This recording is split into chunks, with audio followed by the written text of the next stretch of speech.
the rest of us, the international community, of the need to take a stronger stand, and particularly around the concept of gender apartheid. Actually, I've just been speaking to Tamara about 30 minutes ago. She remains very determined, and I asked how I could support her. And she said, you can support me by speaking out about the plight of of Afghan women, and about the need for the international community to take more action, particularly on gender apartheid. It was the case that together with the working group on discrimination against women and girls in June, we reported on the situation in Afghanistan, and we raised both the issue of gender apartheid, but also gender persecution. In relation to gender persecution, we noted that this is already a crime in international law, in the Rome Statute. It is a crime against humanity. This is a tool that should be used, and I urge the International Criminal Court to use it. And I'm confident that they are listening, and that there are now investigations that may lead to prosecutions for gender persecution. Of course, that requires the identification of the crime, of perpetrators, of victims, and of perpetrators who have broken the law and can be held accountable. Gender apartheid is a term that we did not introduce into our report lightly, because it is not yet an international law. Apartheid is illegal on the ground of race, but not yet on the ground of gender. And we have requested a further study to set out a roadmap, if you like you are having, in terms of the tools and standards, maybe new standards and new law that is necessary to recognize that there is a very serious crime being committed against half of the population, and that this ought to be properly recognized and action taken against it. When it comes to gender justice, accountability for widespread and systematic discrimination against women and girls, our view, my view, and the view of the working group that I partnered with, is that we need all the possible tools available, and we may need to create new tools as well to address this egregious crime.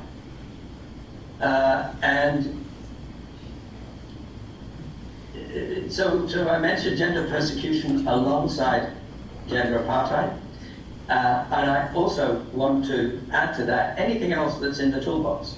Perhaps even the use of existing human rights instruments to which Afghanistan is a party, like CEDAW and the Convention on the Political Rights of Women, because it may be possible to litigate those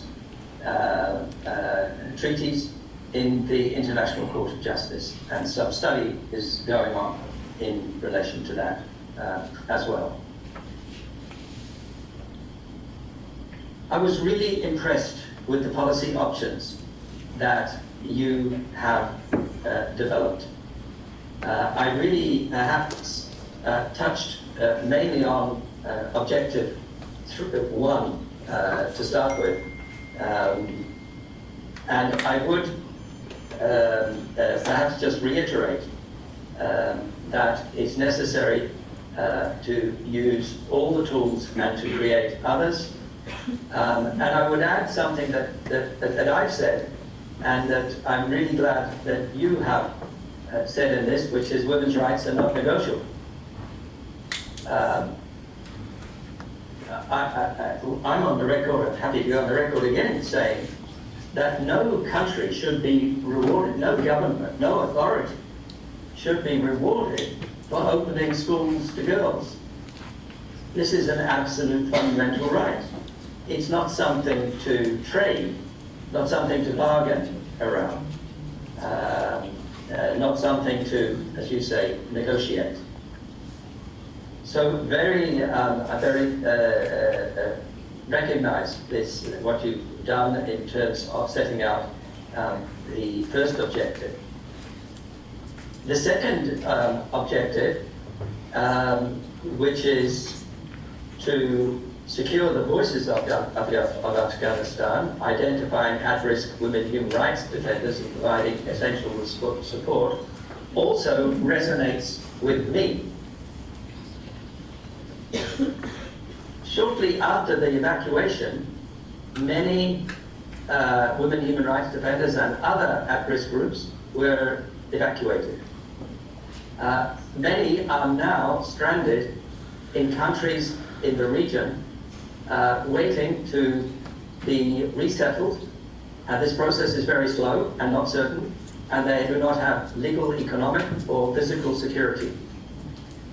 This crisis is not over, and I really urge member states to continue to support the need for protection, not only for women human rights defenders. I'm the Special Rapporteur on human rights, which of course women's rights are human rights, but there are other human rights too, and we saw just 2 weeks ago a report from UNAMA which identified at least 800 victims of violations, including killings and disappearances and torture of people, women and men who have been associated with the previous government, with the Islamic Republic, in spite of the Taliban's declaration of a general amnesty, which I had criticized before as being unfulfilled and disrespected. So that is another issue, I think, that we need to address. The third objective, and I'm probably running out of time, but I'm so impressed with your roadmap that I just want to comment on a couple of other things. In our report in June, we made almost the same recommendation as you have in Objective 3, because we met in May when I was in Afghanistan, women-focused organizations in the country who said, we are still alive, we are still working, but we won't be for much longer unless we get political and financial support, and we don't need much financial support. In the scheme of things, it's not a huge amount of money. But it needs to be flexible, it needs to be accessible. One group said that they had to fill a 47-page form. They're a 6-person organization, and they were supposed to have an internal audit department in order to qualify for the funding. That's a joke. Really, I know that small amounts of funding have high transaction costs, but this is a special case. It's really important to keep civil society, and especially women who are still working in Afghanistan for women's rights and human rights, alive. It doesn't take much money. It takes a little bit of administrative or bureaucratic flexibility. So I want to support you in regard to that. And sustainable funds, not 1 year at a time. I know one country that's looking at 3-year, relatively small grants that are accessible and flexible. And your fourth on the transparency of humanitarian aid, this comes up regularly in almost every meeting I have with Afghans in Afghanistan, and sometimes outside as well. It's extremely important that aid reaches the people that need it most. I would actually say that some of this is an issue of competence. Women-headed households, elderly people, people with disabilities are often not at the front of the queue because they don't have the capacity to reach the front of the queue. And it's important that humanitarian agencies make the extra effort to reach the most vulnerable. Now, The other part is perhaps less an issue of competence, more an issue of dealing with malicious acts to divert aid to people who are more politically or ethnically acceptable. And I'm very concerned to hear if religious or ethnic minorities are disadvantaged or discriminated against in this fashion. And I don't think the answer is to cut the aid. I think the answer is to have much better planning of implementation, monitoring and evaluation, including at the center Afghans and Afghan women in particular. And that's how I'll just kind of wrap up. I was listening to carefully to the Special Envoy Amiri talk about the importance of unity and coherence. I think she was talking about among women in Afghanistan and in the diaspora, but I would actually extend that even further to all of us, to members of the international community as well. I think we can perhaps learn something from the Taliban's strength. They give a very high priority to unity. The cost of that, they managed to stay pretty unified despite many rumors that they'll split up for more than 25 years.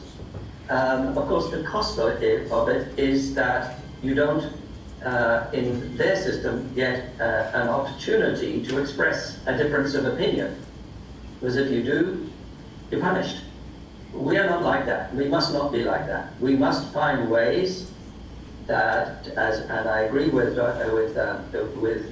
Amiri on this, to be able to accept different views and to be able, nevertheless, to cohere around agreed objectives and to plan together and move forward together. So again, I'll wrap up by congratulating you, because this is, in a way, what you have done by producing this roadmap with clear objectives and an ambition to create unity and coherence around achieving and implementing your plan. So well done, and thank you once again for the opportunity of addressing you today. Thank you.